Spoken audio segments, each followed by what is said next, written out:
you, Judge Maldonado. Thank you for that wonderful introduction, and I'm happy to see you and also Cami, and I'm glad that we were able to get this event up and running. I know we had planned to do something in March in person, and you know, COVID hit, and we've had to make adjustments. So I'm glad to be here with everyone today. And yeah, I've been doing this program, gosh, it's been since 2015. I do recall, though, that when I first got out of law school, I was reading this book called Driving While Black by Kenneth Meeks. And actually, Judge Maldonado was saying, you should come up to Petoskey and do a program on that. And I did. I came, that was in 2005. So that was about 15 years ago that I came and talked about, you know, dealing with the police and the experience of people of color.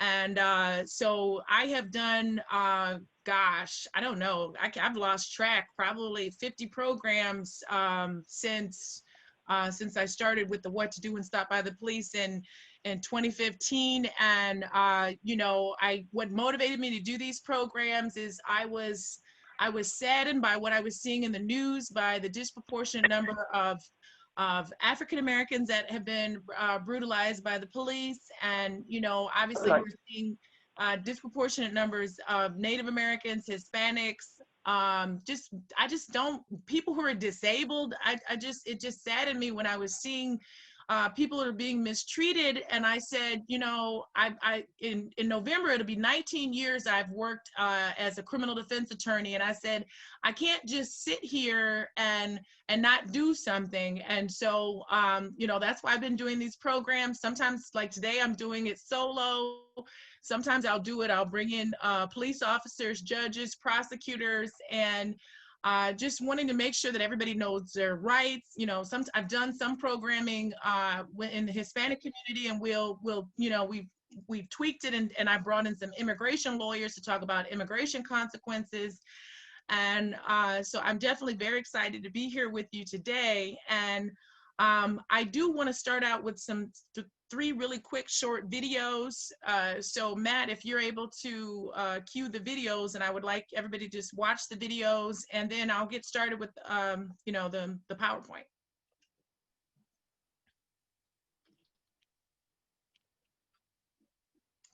So I don't know if he's queued that up yet. Oh, I guess he is queuing it up now.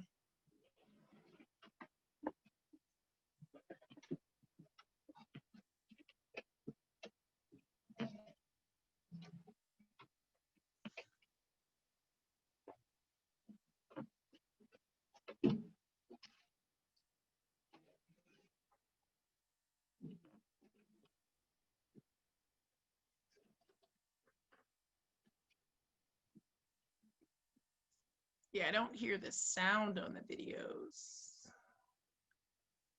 Let's see. I'm sorry, there was no sound for that, Robin? Oh, okay. Unbelievable article in the Epoch Times. Take a look. Okay, I think I'm hearing some kind of sound now. Okay, that's fine. Oh, basically what the videos talk about, and they're in the reference materials, which I did provide to Norica. What the videos just talk about is, the first video is a short video that talks about the disproportionate number of Native Americans. That's from a video from 2016, Native Americans that have been brutalized and killed by the police.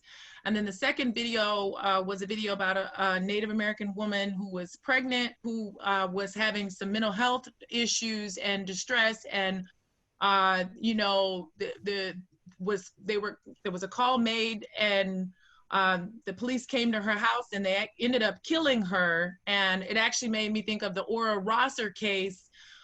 She is a woman, and it was in November of 2014 in Ann Arbor. She was 40 years old. She was having some mental health issues, and she was African American, and her boyfriend called the police, and then they said that she had a weapon and they killed her.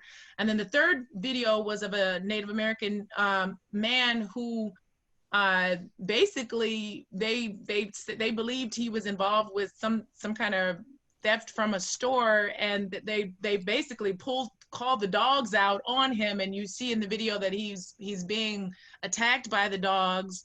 And you know, I have in the reference materials also, there was another video of a Native American woman that was pregnant and was having she was with her boyfriend, and the police basically brutalized her. She ended up, she was dead. She got killed, and they talked about there was even some issues about the way her body was treated, and she was buried, and then her family found out afterwards that she was pregnant, and they were talking about how culturally, had they known that she was pregnant, they would have done some things differently with her remains. And Robin, so, you mind if we have Matt try to get the second video working with sound? okay, yeah, we could do that. Matt, can you do that, please? One second. Yep. Thank you. So the second and the third, of either, they're just short videos. Yeah, I want to see them.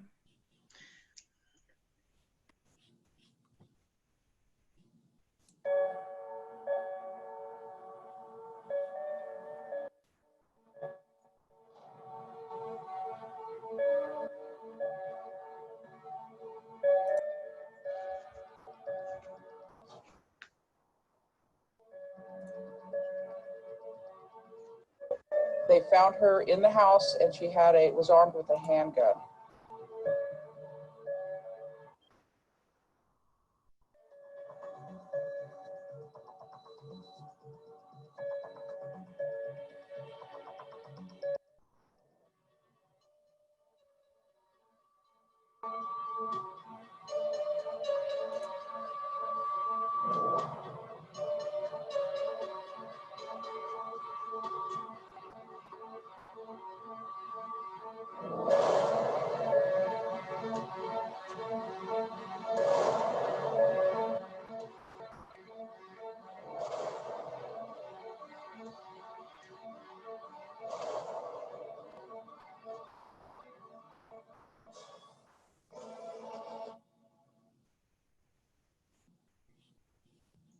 Okay, and then I'll go ahead and play the third video, Robin.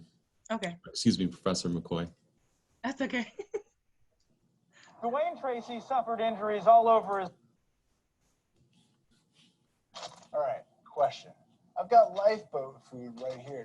Is this gonna work to keep in my car? I wanna show you something. Go ahead and skip this video right now if you don't like.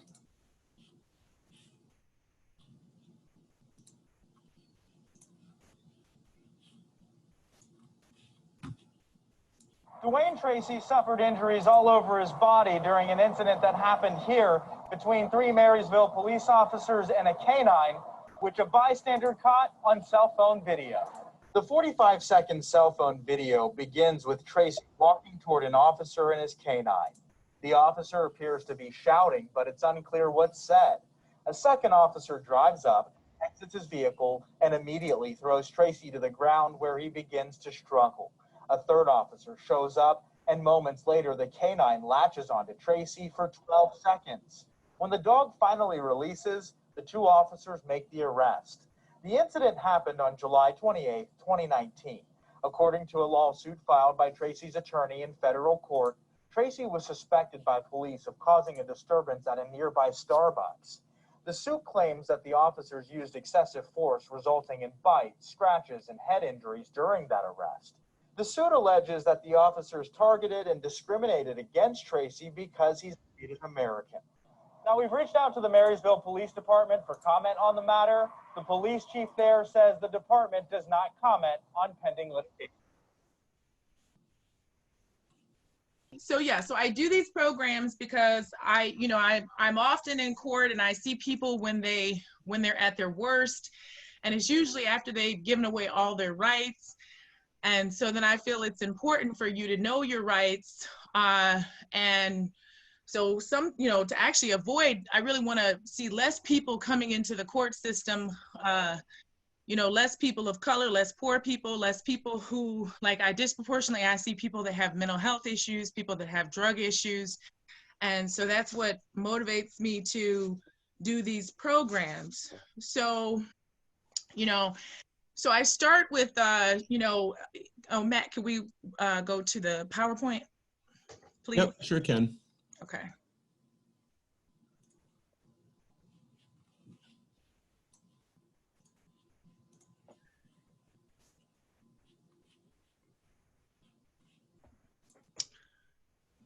Okay, and if we could go to the second slide.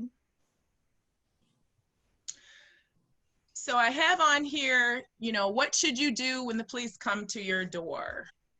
And, you know, a lot of people, when I do these programs and I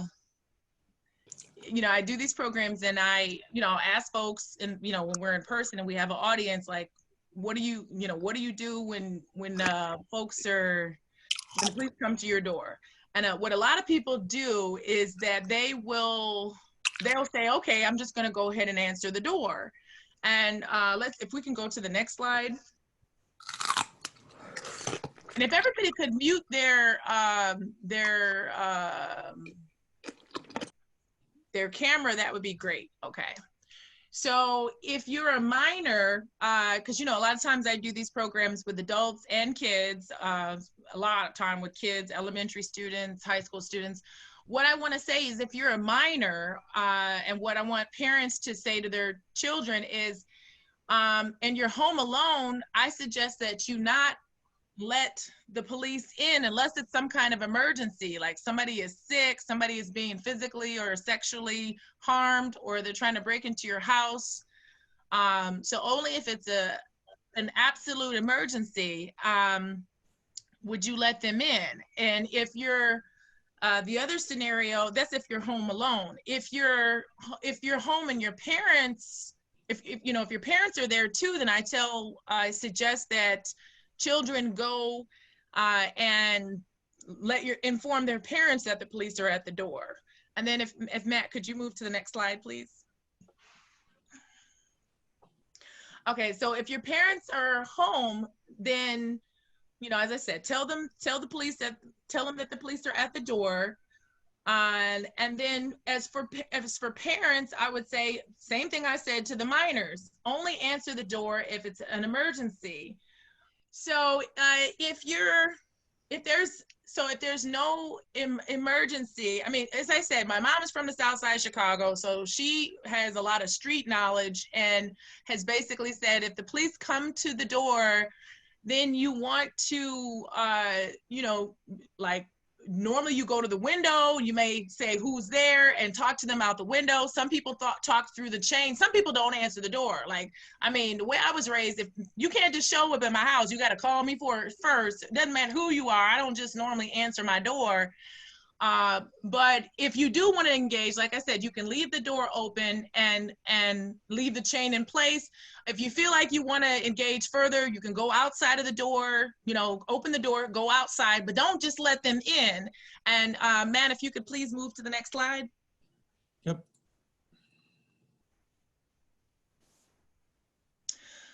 So, and that's where my next point is, don't consent to the search of your home. If the police come to your door and say, open this door, or we're going to break it down. I mean, they're really not supposed to do that, but there are some situations where it's a knock and announce and they will do that. So obviously, because I had some kids, I did a program, it was last spring, and they were like, what if they're going to break the door down? Okay, well, they say they're going to break the door down and open the door, but make sure you respectfully say to them, I don't consent to the search of the house. If they do ask for your permission, don't consent, and the significance of me saying don't consent is that if you do consent and you just let the police in and, you say, maybe you have a child there and you say, oh yeah, they're looking for something connected to your teenage child. And you say, yeah, just come and search my house. If they find something that's incriminating, that either your child or maybe if you have even a house guest that's there, you could be criminally charged with that. And then when you come to a lawyer such as myself, and you might, a lot of times when I meet with people, I meet with them in the jail. So it's not, it's not a very pleasant situation, or I meet with them you know, in the community where they have had charges oftentimes stacked against them, and we are reading the police report, and what they basically, most people have said to me, this is not what happened. What's contained in the report is not what happened. And so the significance of when I'm saying don't just let them in and you know, ask them if they have a search warrant, and then if you're talking, you know, some people talk through their door, they ask them to slide the search warrant under the door first, just to even verify that you know, that they are, that they're legit. There's not some fake police or anything like that. And then if they do have a search warrant, they're only allowed to search the areas that are identified in that search warrant. And so Matt, if you could move to the next slide, please. Yep. So what should you do when you encounter the police on the street? So that's a big topic that comes up because people, you know, we've seen videos on TV where they show, or even on YouTube, and I see some people are asking questions, so I'm gonna just go through the slides, and then we'll have Hank and Norica are gonna ask the questions, and I'll respond to the questions afterwards. So when you're on the street, and when you're on the street, it really will depend on the circumstances. Like, if, you know, again, if you're a minor and you're out and it's in the middle of the night, there are curfew laws, curfew rules. And so if everybody could just put their phone on mute, that would be great. Yes, okay. So if you're a minor, there's curfew rules and things of that nature. And so if they feel that there's something suspicious, that could give them a basis, a reasonable articulable suspicion under Terry. It's a case called Terry versus Ohio.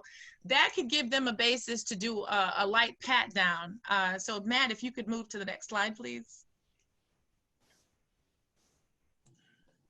So as I just said, and I remember, I don't know if Cammie and Allie, I think they might have taken, I had Yale Camazar for criminal law, and I remember he was talking about when the police, he was talking about how he was in New York as a young, he was white, Jewish, and how he made, you know, he would make mistakes as a youngster. And he said that he said that it's, you know, he talked about the experience of black African-American males, how they would run when they saw the police. You know, there is, in certain communities, particularly communities of color, Native American, Black, Hispanic, people have a healthy fear of the police. And so what a lot of us defense attorneys have said is just don't run when you see the police, because sometimes, I mean, depending on the unless you're like a major track star, which most people aren't, if they have to chase you, because I talk to some of the police, like, you know, if I'm in court or something and I'm talking to them outside, if they have to chase you, it could be worse off. You know, I'm going to get to some of my messaging later on where we talk about kind of like comply now, complain later. So, I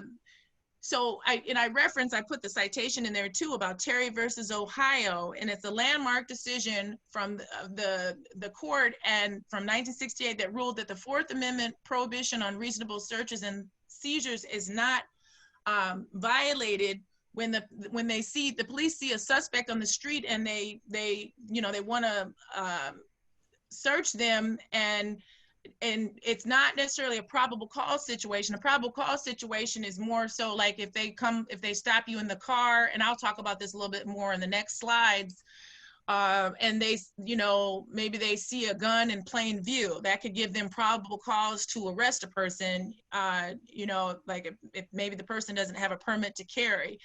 So, so as I said, you know, you see in the slide, if the police officer has a reasonable suspicion that the person is committing or about to commit a crime, and reasonable belief that the person may be armed or presently dangerous.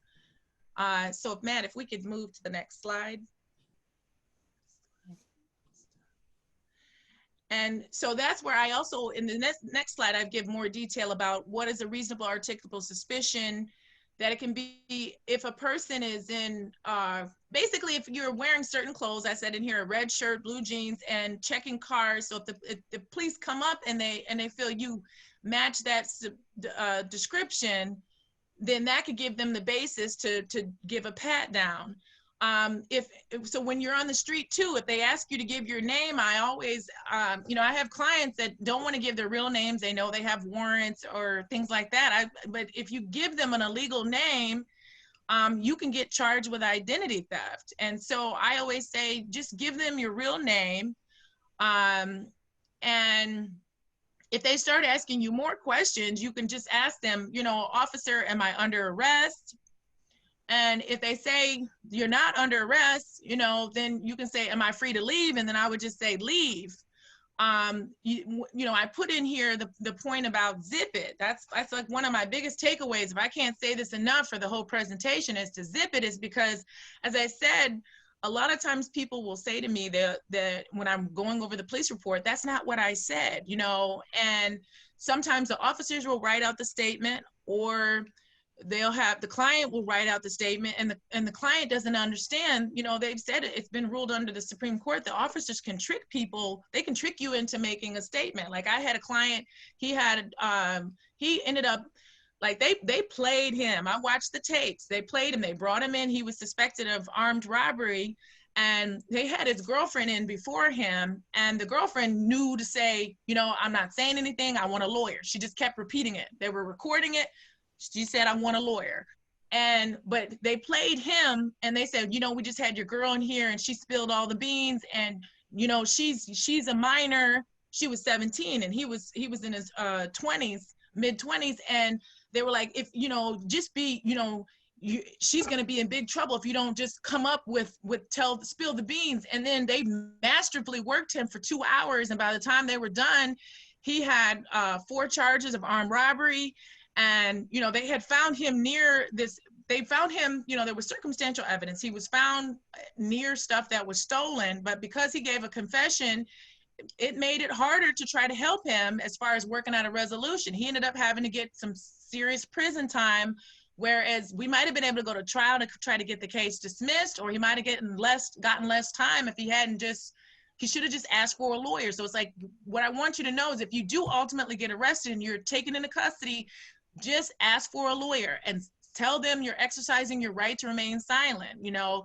And, you know, I see a lot of times the police will be, you know, some of them are very charming, but they'll say, oh, just come in and give us a statement and we'll let you go home.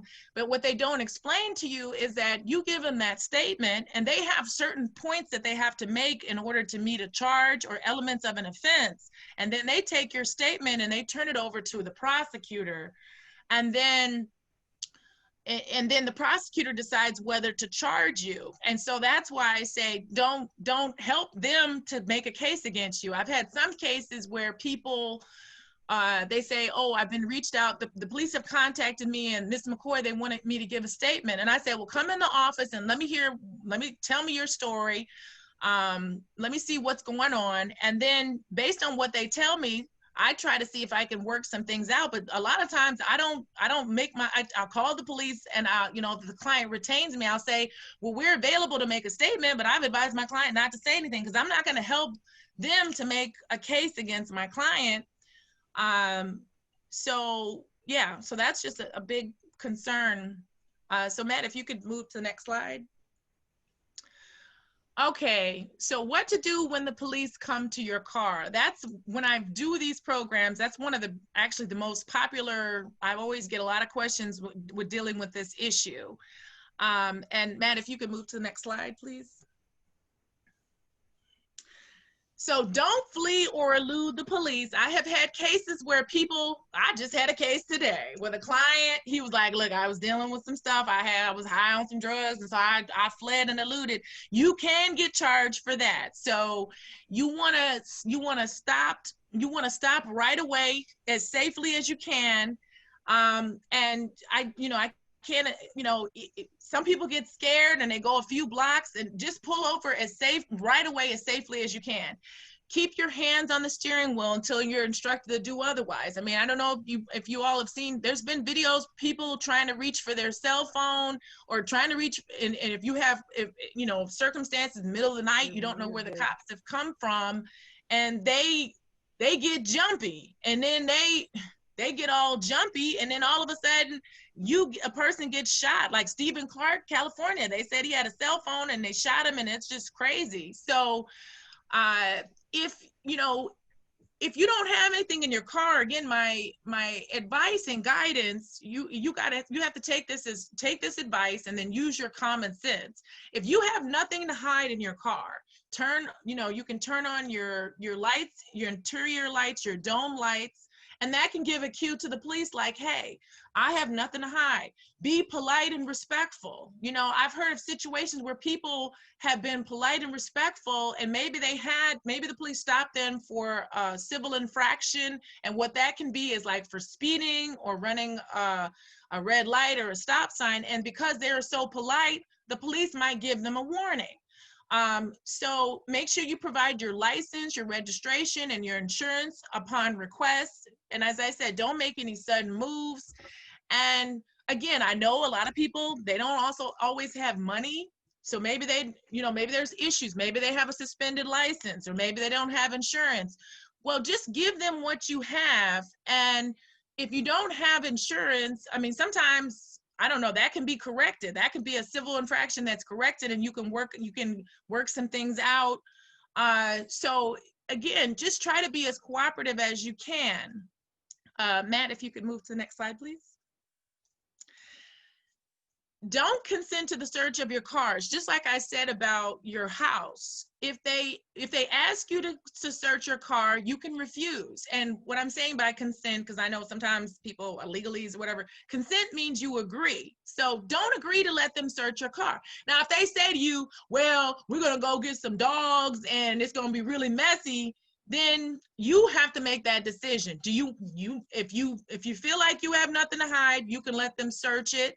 But I mean, there are some cops that will plant stuff on, they'll plant things. I mean, I know my aunt's in Benton Harbor, and she said she's had some situations where and there is a list that they're compiling in Detroit of cops, some of the dirty cops. So again, as the kids have said to me when I do these programs, it's good that you're talking to us, but who's policing the police? We do need to have more people policing the police. So if the police, if they have probable cause, then it does permit them to search your car and ask you to get out. So probable cause will be like if they stop you and they see maybe they see there's a gun or something in plain view. And a lot of people come to me and they say, oh, well, Michigan is open carry, but and I'm actually going to get to that in the slide about the actual what the charges can be for carrying a concealed weapon. It is an open carry state, but if you have a gun in your car, if you have it in your trunk in a box, that's permissible. But if you just have it, you can't just have it like in your glove compartment without having a permit to carry. And if you get in a situation, people have asked me, what if they just asked me to get out and then get out? Again, comply now, complain later. This is not the time for you to get into an argument with the police, because we don't know who the officers are. I think most of them are good, but some of them are racist, and you don't want to give them an excuse to lose it, and you don't make it home to your loved ones or your family. That's why I do these programs. The goal is for you to live to tell your tale and to do as much as you can, to do that. So as I said, if they ask you to make a statement, politely tell them no, and that you would like to speak to a lawyer. Sometimes I've been stopped by the police and they say, well, do you know why I was stopped? Well, if you think this is something you're going to fight, don't say no, officer, I don't, no, officer, I don't, or no, officer, I've talked to a lawyer, he said I shouldn't say anything. So no, officer, respectfully, just don't say anything, because everything you say, they give you your Miranda rights later on, but everything you do and say can be used against you. So don't say anything. Just be polite, respectful, give them your name, keep it simple. Another issue or thing that I put in there is if they try to, let's say they pull you out the car and they're going to put handcuffs on you. I mean, some people, it's it's counterintuitive that you would want to, who's going to willingly want to have handcuffs put on them. But you must know this, that if you pull away, if you try to physically pull away when they're putting the handcuffs on you, you can get charged with resisting obstructing. And I honestly, there are so many situations where the police will be called for one thing, like maybe a domestic violence, and the domestic violence, it goes away, but the resisting obstructing sticks. I honestly feel, I was talking to one of my friends that's a police officer, I think that they should make resisting obstructing more of a civil infraction. I mean, obviously if you assault the officers, that's another story, but I feel like that's just the add-on that sometimes they put in there, because a lot of people don't know, they don't understand that if you pull away, if you struggle in any way when they're trying to arrest you, then you could be charged with resisting obstructing. Okay, Matt, if you could move to the next slide, please. So comply now, complain later. I want to give a shout out to Detective Brian Fountain from the Detroit Police Department. He and I often will partner. He does a program of his own talking about what to do and Stop by the Police. And he and I come together, we talk to the high school students. And so if the police pull you over, and as I said, they decide to arrest you, comply now, complain later. You may get your case thrown out, but if you acting a fool, it could get worse. They could stack the charges. I mean, it shouldn't be like that, but that's the way it is. So this is not the time to get into a debate. Be polite, be respectful, don't run, don't flee, don't pull away. And, as I said, the goal is for you to live to tell your tale. If the police are rude and disrespectful, get their name and badge number and file a complaint with their internal affairs department. You can call the ACLU. You can call an attorney if you feel your rights have been violated.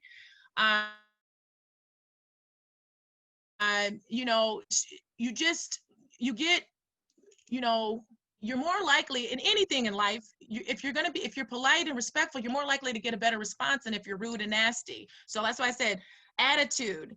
The way you respond to the officer could dictate what happens, whether you get a ticket or arrested. Don't be scared of them. Be courteous, be respectful and courteous to them.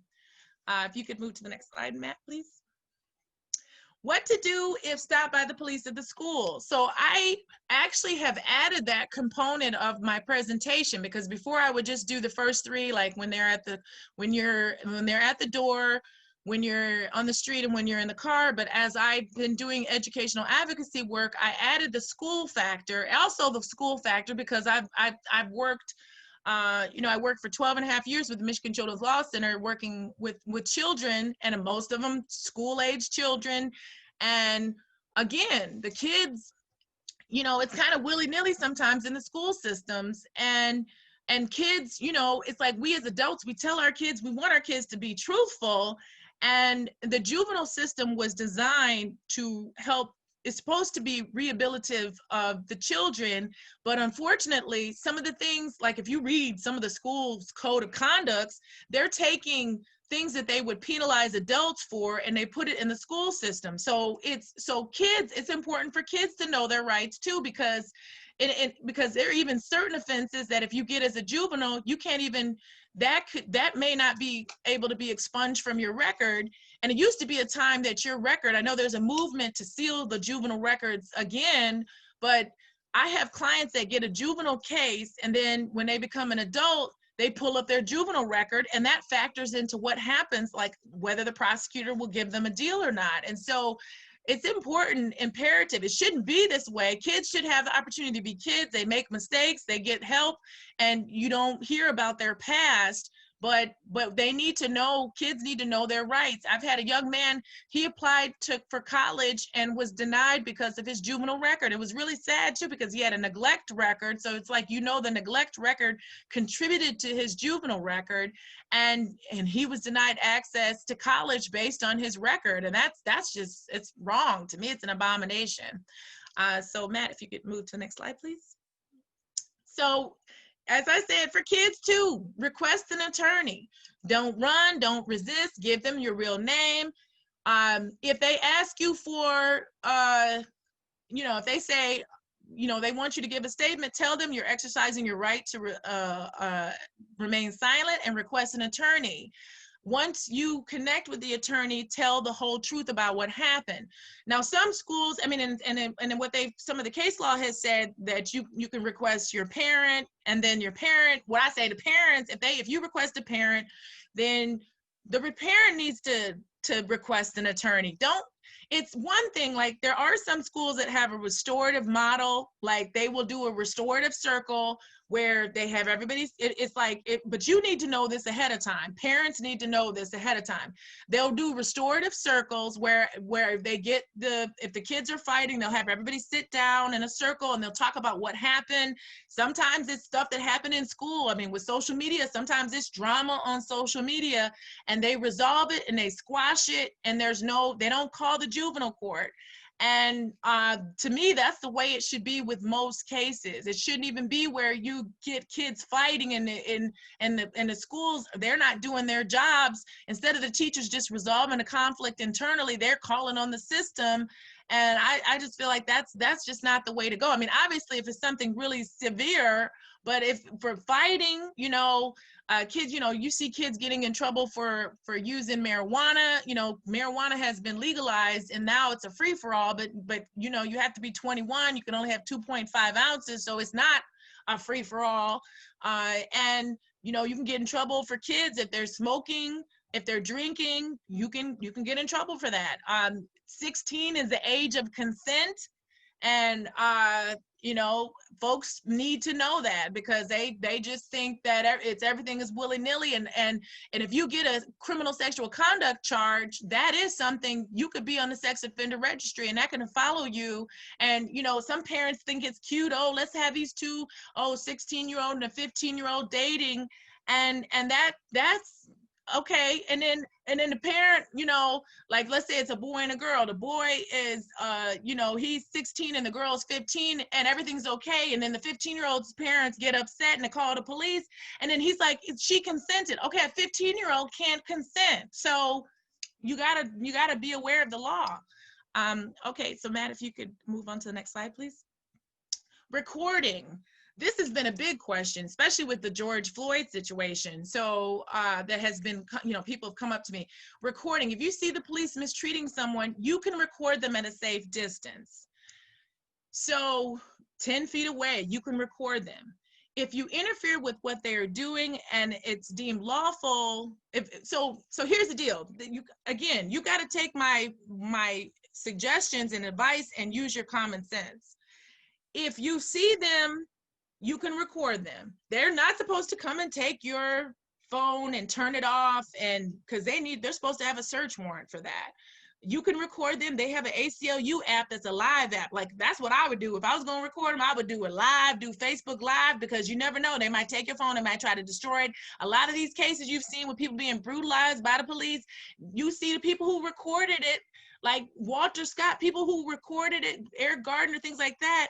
And they get in trouble, and they shouldn't be getting in trouble. So yes, if you see something wrong, record it. Now, like in the George Floyd situation, if you see them killing somebody, you can, and you feel compelled to intervene, you can intervene. It's just, again, it's about the system and where are you? Who's assessing? That's why it's very important that we make sure we have progressive prosecutors who are on these cases, because the George Floyd situation, a number of people have said to me, there's no way I could have just sat there and watched him get killed. And most people, I mean, again, that was like a lynching, watching a lynching on recorded lynching. And I think if you feel compelled to intervene, then do it, but just make sure, make sure you have witnesses and lawyers to back you up to fight the system, because we don't want everyday people just being killed by the police. It's wrong. So if we could move to the next slide, Matt, please. Okay, I actually had something in there about carrying a concealed weapon, but maybe it didn't get into that. I have a thing that I have added about carrying the concealed weapon, and I know I made reference to the carrying concealed weapon issue.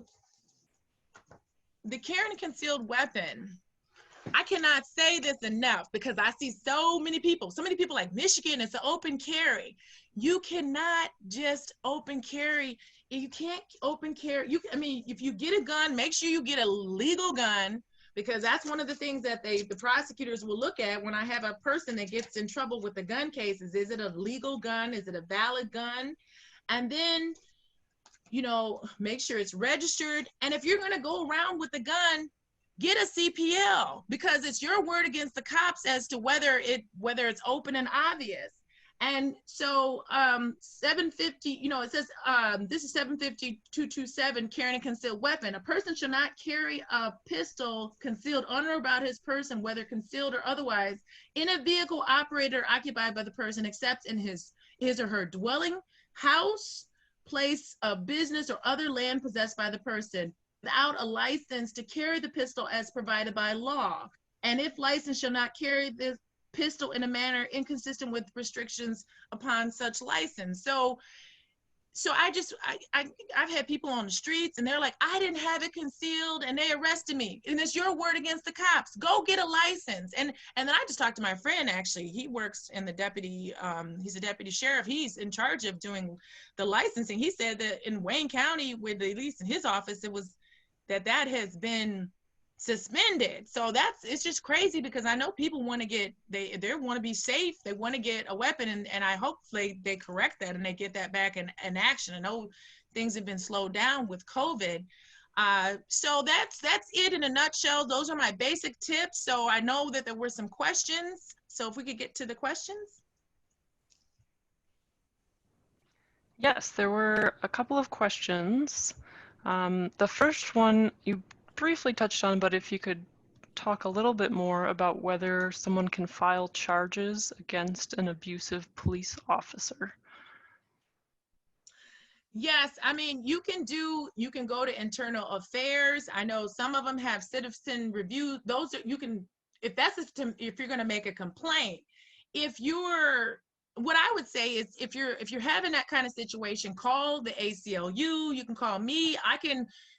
It depends. You know, it's like I said, just like when you get in trouble, I want to, and I put that in my PowerPoint. Make sure you tell the truth. Tell the truth, and come talk to a lawyer. Run the scenario by us, and then we can help. Sometimes we can help to draft the complaint. Like I have a client right now. So the police were called, and they were called, and it was a domestic violence. So they had a legitimate call, and then they came, and he had his baby in his hands, and they tased him with the baby in the hands. And he was, you know, he said he wasn't really injured. The baby had a bruise. But I'm like, I mean, first of all, we probably gonna go to trial on that, because general principle. I mean, but I feel like they asked him 3 times to put the baby down. He didn't put the baby down, and they tased him with the baby, and the baby got tased. And I'm like, and so that's when I looked up, I got the information about internal affairs, and we're gonna make a complaint. And I mean, we're probably, unless they just drop it, we're going to trial on it when the trials open up again. Because I know right now I know the courts, they're talking about opening up again. But I'm just like, they should not, you're gonna tase somebody with a baby. I saw that video, and I was just shocked. Yeah, so you can make a complaint on the police, but I would say if you can, try to reach out to the ACLU, try to reach out to, you know, you can reach out to me, or, you know, I have I'm putting together a list of attorneys, just like for expungement, I have a list of attorneys, and, you know, we can have them, you talk to them, and then help you prepare your complaint, you know, or see if you have a complaint as well. Robbie, can you tell everybody who the ACLU is? That's the American Civil Liberties Union, and they have a Michigan, you know, chapter, and they actually I have some resource materials that I provided to Norika. They have some very useful know your rights tips. Like they have know your rights, you know, like if you're in the school or dealing with immigration and disabilities, LGBTQ. So that's in the reference materials. So they help people, basically different issues, women's issues, immigrant issues with African Americans, issues with people in school, disabilities. They'll bring lawsuits. You know, they've done Ruth Bader Ginsburg, you know, did a lot of things with them and to help change the laws to help make things better for women. And Mark Fancher is with the ACLU Racial Justice Project, and I've had him pulled him in on some of my panels. He's very resourceful. He also helped to author the guidebook on the school to prison pipeline. And he's also been doing some work as far as helping to track the, you know, when they do the police stops and tracking it by race, like Native American, Black, Hispanic, woman, male. And that's part of the pending legislation for the George Floyd legislation, which I included in the materials. What they want to do is actually have it where you track, where it's a state, local, and national level that you track all of this information. You know, in 2016, there was some tracking done of that. There was the Counted, there was the Guardian, but not every police agency is required to do that. And that's where it's hard sometimes for us to keep track of the statistics of people of color, women, men, children, disabled people that are brutalized by the police, because they're not tasked with doing that. And it's like, how are we going to make the police accountable unless we make sure that they track that? So, do we have any other questions? I think you addressed the one other question about whether someone can talk to a lawyer before answering questions. And then Judge Maldonado had a question about what do you mean by interfering on the slide about recording an interaction with the police? Like, I have seen videos, because sometimes people will send me videos of their interactions with the police. And so so when I say interfering, like the police may get a call. Typically that's how they come. They get a call and somebody calls them to the scene. Maybe it's a domestic violence situation, or maybe it's some kind of other disturbance, disturbing the peace, something loitering. So they're there and they've been called there. You know, it's not always that they're just there out of osmosis or out of the air. They're called there. So they're called and they're there lawfully, or it's a traffic stop. And so it could start as a traffic stop, and they typically, with a traffic stop, they'll go look up the person's information and they'll see that they have warrants. And if they have warrants, that can give them a basis. They have a basis to go ahead and arrest the person, and then they'll do a search of the person in the car, you know. And so, and you know, you might see the police are mistreating somebody. And I've seen some of the videos where people are like, hey, stop mistreating that person. I don't think there's anything wrong with doing that. Say, hey, stop mistreating, because the police, they see your videotape and it's like, you're on camera, hello. But when I talk about interfering is where you actually physically go in and they are lawfully arresting someone, and you try to pull them off of someone. You know, like I've seen it where a mother, her daughter was getting arrested, and she was upset about her daughter getting arrested, and she was videotaping, but she also went in to interfere with what the police were doing.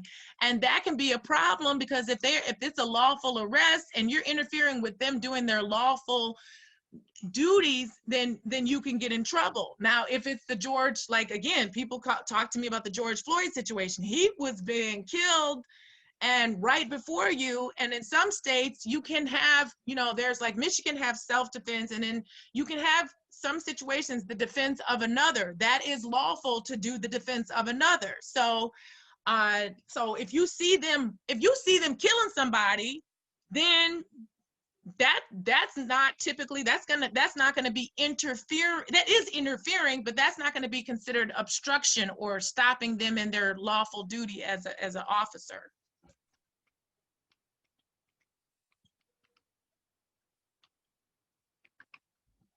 So do we have any other questions? I see Chandrika Simmons has put some information in there. She's a civil rights attorney. She's also our treasurer for Black Women Lawyers of Michigan. So shout out to Chandrika. She's a very tech savvy. She does family law, all that. I'm just giving her shout outs. Noriko, is that all of the questions that we had from Ms. McCoy?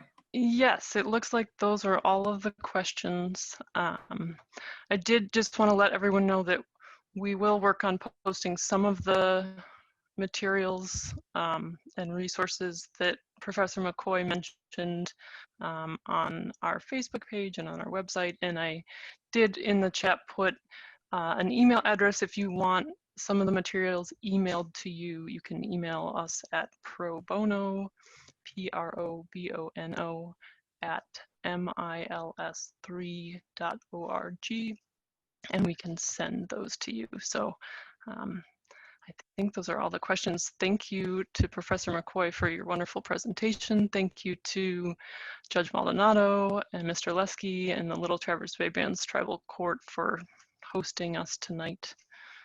I'll turn it back over to you, Judge Maldonado. And thank you to all of Chi-miigwech, to all of you for joining us and hanging in there through the very interesting technical difficulties. You know, there's a lot of people who don't want you to be informed. And it's important to push past that and go beyond. And that's what we did here today. So, you know, they can disrupt, but because we stayed true, you know, they didn't win. So any last words? I'll give you the floor, Robin, because you're never one that's missing words. Again, I'm Judge Maldonado and Cami, and I want to thank Matt and Norica and Hank for helping me to put this together. I know we've been working on this. We've been talking about this. So I know we wanted to be in person, but you know, COVID is here. So hopefully it'll end soon and we can all see each other. So I want to thank everybody that joined us. I also want to give, I see Erlene Baguette Hayes is on here with us, and she's an attorney and a mediator. And we're going to actually be having her come out and do some programming to talk more about mediation, because I think, you know, when I talk about restorative circles and mediation, I feel a lot of times if we had more emphasis on that. And then when you read the materials, they talk about in the Native American community, you know, when you're looking at some of these issues with police brutality, that if there are a lot of folks that have mental health issues, and that's what the issue is we have a lot of folks for people of color, white folk too, who are struggling with drug addiction, mental health issues, and we need to, and you know, Michelle Alexander talks about this in her book, The New Jim Crow. We need to, there's this discussion about defunding the police. I think it's more about demilitarizing the police and actually adding more resources to the police and giving, most of my clients, I do this on a daily basis. They have mental health issues. They need mental health supports. And so, and people who are disabled. So it's like when there is a crisis, because a lot of these cases especially I was reading a lot recently, people have mental health issues, and the parent and the family will call for support, and then the person ends up dead. And again, once again, I'm gonna take it back to Nurse Pam from the South Side of Chicago. Okay, my mama. The way I was raised, I'm not calling the police. I'm not calling the police. If we have some problems in my house, we're gonna handle it. I'm not saying now if somebody's getting killed, call the police. Though I didn't say that. But I mean, because I have some people that are couples will get into arguments and I'm upset, I'm gonna call the police. And then the police come and then they start beating on the boyfriend, and they start beating on you. And then you're like, oh man. And then it's like, okay, don't be playing games. Like if somebody's beating you, obviously, if your spouse is beating you, I'm not saying, if you're being assaulted, call the police. But don't just call the police because it's tit for tat and you think it's funny, because it's not funny. People, when you call the police, that is serious business. And right now, as I said, I feel like they're trained to be militarized and go in and handle a situation. And don't call them unless it's an absolute emergency. And as I said, zip it. Don't give a statement. Don't run. Be respectful. Comply now. Complain later. So miigwech, and hugs to everybody.